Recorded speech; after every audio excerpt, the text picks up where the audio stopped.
जय हिंद दोस्तों। आज है 26 जनवरी और आज हम अपना गणतंत्र दिवस मना रहे हैं। तो ये आज इस बार हम कौन से नंबर का गणतंत्र दिवस मना रहे हैं और जो 26 जनवरी को ही गणतंत्र दिवस क्यों मनाया जाता और इसके साथ जो इसके अमेजिंग फैक्ट है वो भी हम जानेंगे।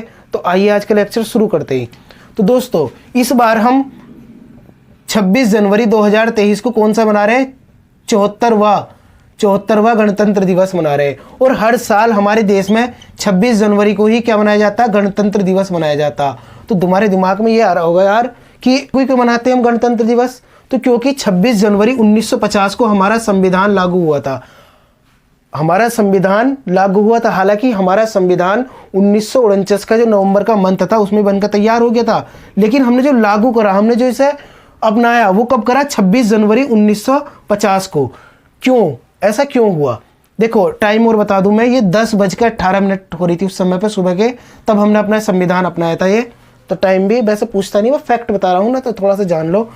हमने 26 जनवरी को ही क्यों अपनाया? ये भी तो आ सकता है ना दिमाग में। तो देखो क्यों, क्योंकि 1929 में कांग्रेस का एक अधिवेशन हुआ था लाहौर में। कहाँ पे? लाहौर में 31 दिसंबर 1929 को। जिसके अध्यक्ष कौन थे?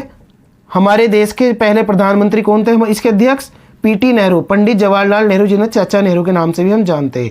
अब अंग्रेज तो मान नहीं रहते हमारी बात। हमने ये बोला क्यों ना हम क्या करें कि हर साल, देखो आज़ादी के लिए हम जब लड़ पाएंगे जब हमारे अंदर से आज़ादी की भावना पैदा होगी। तो इस भावना को पैदा करने के लिए इसमें देखो इस अधिवेशन में पूर्ण स्वराज्य का टारगेट फिक्स करा गया।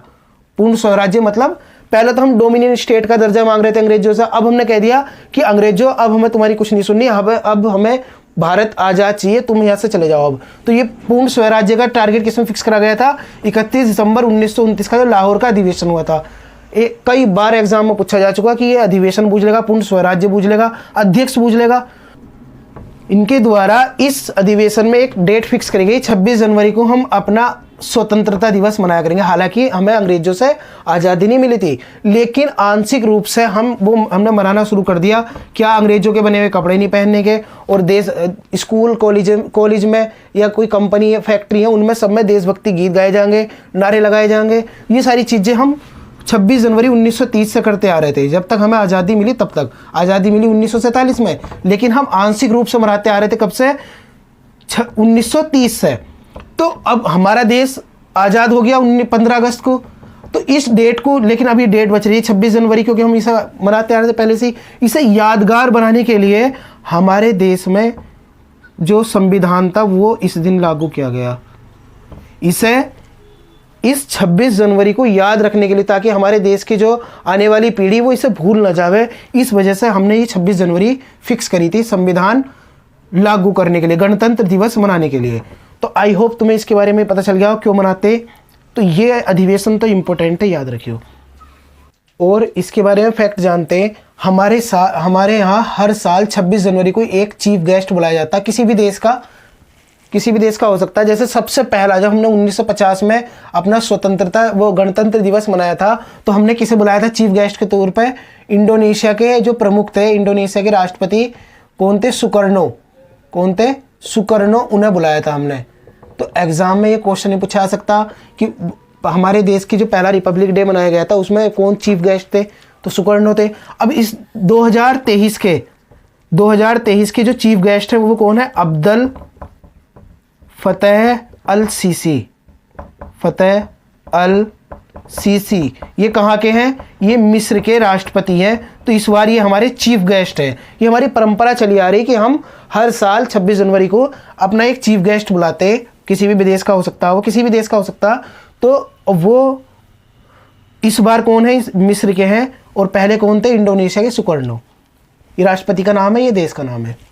और ये जो झांकी निकलती, ये हमारी राजपथ से शुरू होकर कहाँ तक? लाल किले तक जाती। लाल किले तक ये झांकी निकलती। और इस परेड में हम अपनी शक्ति प्रदर्शन करते हैं। हम दिखाते हैं कि हमारे पास ये वेपन है, हमसे पंगा मत लियो बिल्कुल भी, वरना हम तुम्हें 2 मिनट में मिट्टी में मिला देंगे। तो हम अपने जो हथियार है उनका प्रदर्शन करते हैं। और एक चीज़ और समझो, देखो एक ध्वजारोहण अगर बात करते हैं हम 15 अगस्त की यानी कि स्वतंत्रता दिवस की, तो हमारे यहाँ पर ध्वज कौन फहराता, वो है हमारे देश के पीएम। अगर हम बात करते गणतंत्र दिवस की, तो ध्वजारोहण कौन करता, वो करते हैं हमारे देश के प्रेसिडेंट, यानी कि झंडा जो फहराते हैं वो कौन फहराते हैं, हमारे देश के प्रेसिडेंट। ऐसा क्यों, क्योंकि जब हमारा देश आज़ाद हुआ, कब हुआ, 1947 में, 15 अगस्त 1947 में, उस समय पर हमारे देश का कोई भी राष्ट्रपति नहीं था। तो प्रधानमंत्री का जो पद था उस समय पर, जो जिस पर कौन थे प्रधानमंत्री, कौन थे उस समय पर, नेहरू जी, जिस पर काबिज कौन थे, नेहरू जी। तो वे ही मतलब प्रधानमंत्री को ही सर्वे सर्वा माना गया, और उन्होंने ही 15 अगस्त 1948 को जो हमारा स्वतंत्रता दिवस मनाया गया, अगला आज़ादी के 1 साल बाद, तो उनके द्वारा ही झंडा फहराया गया। तब से ये हमने परंपरा के रूप में ले रखा कि हम हर साल 15 अगस्त को क्या करेंगे, प्रधानमंत्री जी से झंडा फहरवाएंगे। और अब जब हमारा संविधान लागू हुआ 26 जनवरी 1950 को, तब तक हमें देश का राष्ट्रपति मिल चुका था। पहला कौन, डॉक्टर राजेंद्र प्रसाद।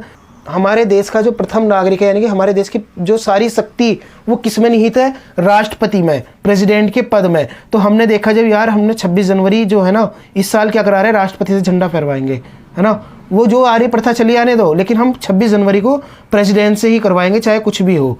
तो तब से लेकर आज तक हम इसी प्रथा को मानते आ रहे हैं। इसी वजह से 26 जनवरी को कौन फहराता झंडा, हमारे देश के राष्ट्रपति। तो याद रखिए, स्वतंत्रता दिवस पर प्रधानमंत्री और गणतंत्र दिवस पर राष्ट्रपति।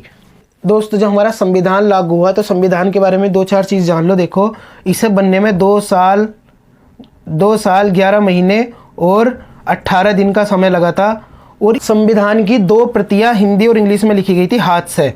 तो हमारे संविधान को बनाने में देखो खर्चा कितना आया था, 63,97,729 रुपए का खर्चा आया था हमारे संविधान के बनाने में, जो खर्चा लगा था।